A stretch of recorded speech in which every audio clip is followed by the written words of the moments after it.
ખાસ કે હિમાલય ન જાવું મારું હૈયું હિમાલય બનાવું. હિમાલય બનાવવાનું કારણ શું?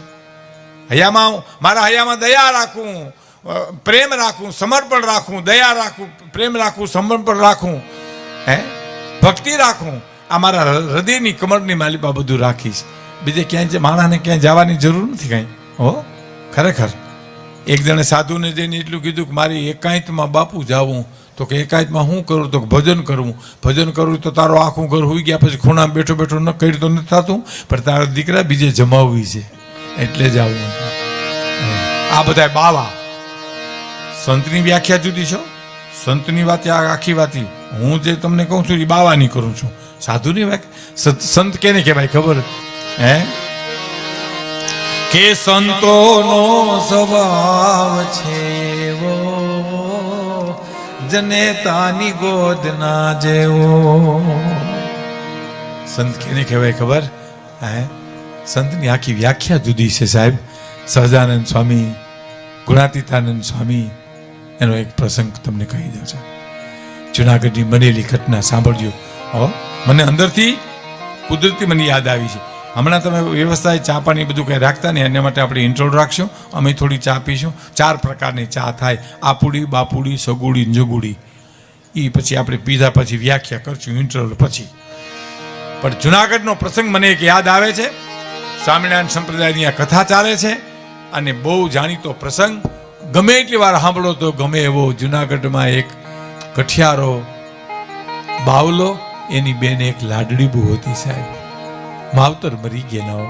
ગરીબાઈના વાદળા જેની ઉપર વેર્યા હોય ખબર પડે, માથાના હબાકા જેને નીકળ્યા હોય ખબર પડે, અને વીછીના ડંખ તો જેને લાગ્યા હોય ને ખબર પડે છે. કે ભાઈ મરે ભવહારીએ અને બેની મરે દેશ જાય, જેના બાળાપણમાં માવતર મરે એને ચારે દેશું ના વાવા. માવતર મૂકીને મરી ગયા સાહેબ. બે લાકડા વેચીને જીવન ગુજારે. બનેલી જુનાગઢની હકીકત. ગિરનારમાં જાય, લાકડા લઈ આવે ભાઈ બેન અને વેચી અને એમાં જે કાંઈ મળે એમાં ગુજરાન કરે સાહેબ. એકવાર બાવલો લાડરીબુ લાકડાના ભારા લઈને આવતા હતા ને, એમાં ગુણાતીતાનંદ સ્વામી દામોકુંડની પાસે બેઠા છે. અતિ ટાઈટ વાય છે એને, નારાયણ ધરો કહેવાય છે જાણે સાહેબ. અને બહુ ટાઈટ વાય. એટલે આ જો કલ્પના કરજો સાહેબ, વાતું આની રહીએ અને આ વાતું તમને મને નશો ચડાવે એવી વાતું છે. હા, પોરો ચડે આપણને. જેને લાકડા વેચીને ગુજરાન કરવું, પેટનો ખાડો ભરવો, એ બાવલાએ એટલું કીધું સ્વામીજીને, સ્વામીજી ટાઈટ વાય છે બહુ. કેવી ઉદારતા છે, કલ્પના કરો મિત્રો. ટાઈટ વાય સ્વામીજી? બેટા બહુ ટાઈટ વાય છે. ગુણાતીતાનંદ સ્વામી કે બહુ ટાઈટ વાય બેટા, બહુ ટાઈટ વાય છે. એમ તાપણું કરી દઉં? હે બાપુ સ્વામીજી તાપણું કરી દઉં? તો કાંઈ કરી દે ને બેટા. જે લાકડા વેચો હતા એમાંથી કંઈક લઈને અનાજ ખાવું હતું, એ લાકડાનો ભઠ્ઠો કરી દીધો સાહેબ બાવલાએ. ભઠ્ઠો હળગાવી નાખ્યા અને ટાઈટ ઉડી અને ગુણાતીતાનંદ સ્વામીના હૈયામાંથી શબ્દો નીકળ્યા છે કે બાવલા, આજથી કાયમને માટે તારી ઉપરથી લાકડાનો ભારો ઉતરી ગયો બેટા, કાયમને માટે. તમારે જ્યાં લખવું ત્યાં સૌજીભાઈ લખી લેજો.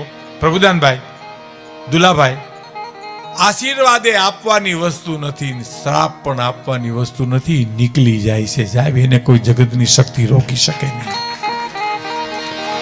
ફલાણા ભાઈ મને આશીર્વાદ આપો, નહીં, આશીર્વાદ તો મળી જાય અને શ્રાપ પણ લાગી જાય ને કોઈ શક્તિ રોકી શકે નહીં.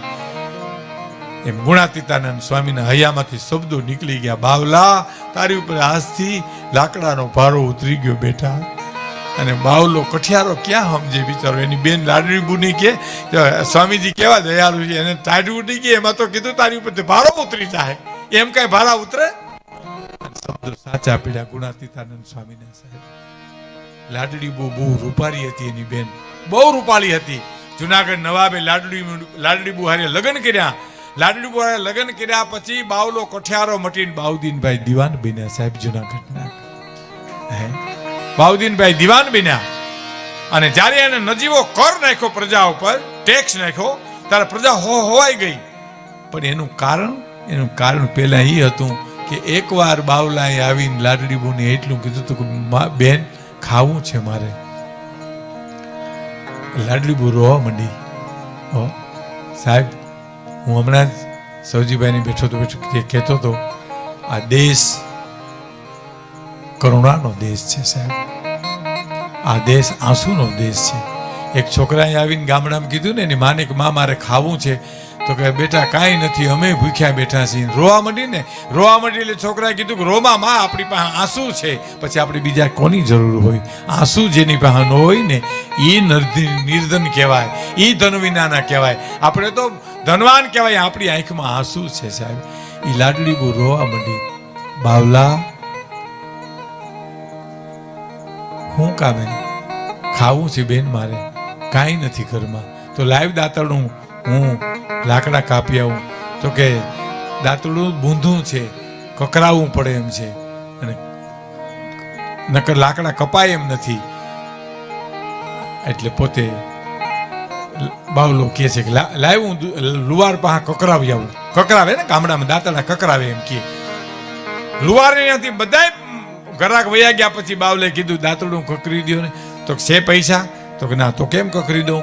તો કે હું આવતો બહુ તમારે પેટે અવતારી ઋણ ચૂકવી દે, પણ મારી બેન ને અમે બે ભૂખ્યા છીએ, લાકડા કાપવા જવા. લુવાર દયા આવી, દાંતરડું કકરાવી દીધું. એના બારા લઈને આવતા હતા. ગુણાતીતાનંદ સ્વામીને પઠ્ઠો કરીને તાપ કર્યો, ટાઈટ ઉડી, આશીર્વાદ મળ્યો અને બાઉદીભાઈ દિવાન બન્યા. લાડલી બુ નવાબની સાથે લગ્ન કર્યા. પછી નજીવો કર નાખ્યો અને પ્રજા હોવાની અને ગઈ કે એટલો બધો બાઉદીનભાઈ કર ન હોય. એટલે આમ ઝરૂખામાં બાઉદીનભાઈ આવીને કે નજીવો કરે તમારાથી ભરાય એમ નથી. એ ત્યાં ઓલો લુવાર હતો ને આગળ આવીને બોલ્યો, બાઉદીનભાઈ નો હોય તે દાંતરડા કકરાવાના ન હોય બાપા, હે કે નો હોય તે દાંતરડા કકરાવાના ન હોય. અને ટ્યુબલાઇટ થઈને બધો કર માફ કરી દીધો સાહેબ. કહેવાનો મારો અર્થ, હિમાલય ન જાવું હયું હિમાળો બના, હરિના ભજન માટે હિમાલય ન જાવું હિમાળો બના, હરિના ભજન માટે.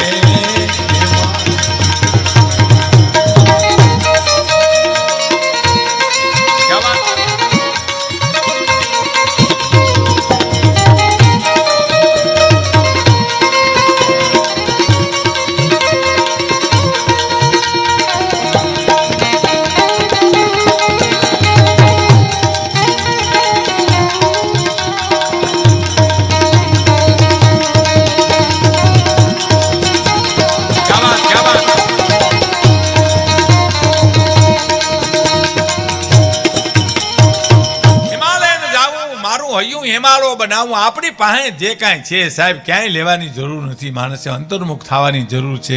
મહાપુરુષો ગીતા, ભાગવત, રામાયણ જેમ મને તમને કહે છે ને. ગામડું ગામ હતું ને, એમાં એક દીકરીને એને પિતાજી પૈસા આપે તો રામાયણમાં ખોલીને મૂકી આવે. એને પિતાજી જોઈ ગયા, રામાયણમાં રૂપિયા કામ મૂકું તને આપું? તો કે ચોર ચોરી કરવા આવે ને બાપુજી, રામાયણ નો ખોલે. ચોર ચોરી કરવા આવે, રામાયણ નો ખોલે. મારા પૈસા સલામત રહે. રામાયણ ખોલે, કોઈ દી ચોરી ન કરે. એ રામાયણ ગીતા મને તમને એમ કે અંતર્મુખ થવાની જરૂર છે. એ જ આ કવિતાની માલિપા કીધું છે. પેલી કડી સાંભળજો સાહેબ, કે મનના મંદિરિયામાં દીવો કરી દેખો. પેલું પગથિયું અંતર્મુખ થવા માટે, મનના મંદિરિયામાં દીવો કરી. મનને જોયા કરું સાહેબ. આપણું મન છે ને એ જ બધું ખેલે છે, બીજું કાંઈ નથી. મેં અહીંયા ઘનશ્યામભાઈ શંકરને ત્યાં ભાઈને પ્રોગ્રામ હતો ને, ત્યારે મેં એમ કીધું હતું કે આપણું મન એક રટ લઈએ. જો તમારું ને મારું શું રટ લઈએ? 100 રૂપિયા મળી જાય તો મજા આવી જાય, 100 રૂપિયા મળી જાય તો મજા આવી જાય, 100 રૂપિયા મળી જાય તો મજા આવી જાય. એમાં 100 રૂપિયા મળી જાય અને મજા આવી જાય. મજા 100 રૂપિયાની નથી, પણ મને આ વાત મૂકી દીધી ને એની મજા છે સાહેબ. મનમાંથી વાત નીકળી ગઈ એની મજા. મનના ખેલ છે, બધાય મનના ખેલ છે, બીજું કાંઈ છે નહીં. આ કરોડપતિ જે બહુ સુખી માણા હોય ને, એ દિવાળી ઉપર ફટાકિયા બહુ કિંમતી મોટા મોટા લઈ આવે, પણ ફોડવાવાળા ઝૂંપડપટ્ટીમાંથી બોલાવે. એના હુંવાળા છોકરા ફોડી ન ગે. હા, એ તો ઝૂંપડીપટ્ટીમાંથી આવીએ ને ધડાકા ને ભડાકા કરે, પણ એને આનંદ નો આવે, આપણા નહીં ને. એમ કોકના ફળવા મનના ખેલ નથી તે શું છે બીજા. હવે એમ નક્કી કરી લે કે આપણા જ ભડાકા છે તો, પણ મન કબૂલ ન કરે સાહેબ, એનું મન ન કબૂલ કરે. હું એક લોભિયાને ઘેરે, એક ભાઈ લોભિયા બહુ હતા ને હું એની ઘેરે બેહવા ગયો તો મેં કીધું એટલા બધા ફટાકિયા ફોટે તમારા છોકરા ફોડે? કાંઈ કોઈ ફોડતું નથી, આ ન રાવો ને કેસેટ કરી લીધી મને કહે. કોકના ફટાકિયાના અવાજની કેસેટ કરી લીધી અને ટેપમાં ચડાવી જઈ ઈચ્છા પડે ત્યારે બટન દબાવીને ધડાધડી પોતે ખુશીના ઢગલા થઈ જશે. આ મનના ખેલ નથી ત્યારે શું છે સાહેબ? હે, મનના મંદિરિયામાં એક લોભિયો હતો ને, લોભિયાની દાતાની વાતો ઘણી છે, પણ પછી કરશું આપણે. પણ મારે આપને એ કહેવું છે કે એક શેઠની હવેલી હળગી ગઈ. શેઠની હવેલી હળગી, જુવાળા મંડી નીકળવા, ધુવાળા મંડ્યા નીકળવા. શેઠનો કોક કીધું તમારી હવેલી હળગી ગઈ. શેઠ ધોડો અને હળી કાઢ્યો. પડતા જાય, માથા પછાડ જાય, મારું બધું હળગી ગયું, હવે કાંઈ રહ્યું નહીં, મારું બધું હળગી ગયું. અરે મારે શું કરું? બધા બાવડા પકડે, શેઠ છાના રહ્યો તો છાના નો રહી. એમાં કોક એક જણે આવીને એટલું કીધું કાનમાં શેઠને, શેઠ રોમાં હવેલી તો 3 મહિના પહેલા તમારા દીકરાએ વેચી નાખી છે. એમ ઓલો બોલ્યો, એમ તો હા વેચાઈ ગઈ. તો લીંબડ જો કેવો મીંડો લેવા, બિચારાનો હળગી ગયો. કા અરે રામ રામ મારા રામ, કોઈનું આવું બાલહીમાં બહુ હળગી ગયું. ત્યાં છોકરો આવ્યો કે સોદો થયો તો પણ કેન્સલ થયો તો હોળી મીંડો રોવા. આ મનના ખેલ નથી ત્યારે શું છે કલ્પના કરો. મનના મંદિરિયામાં દીવો કરી દેખું,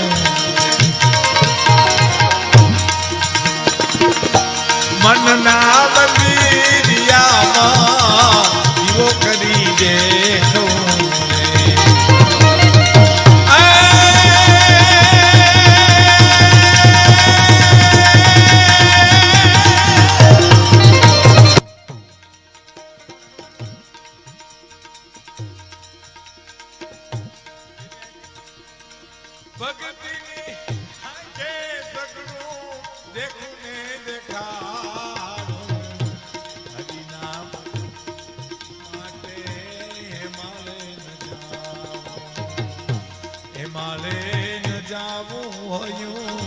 હિમાળો બનાવ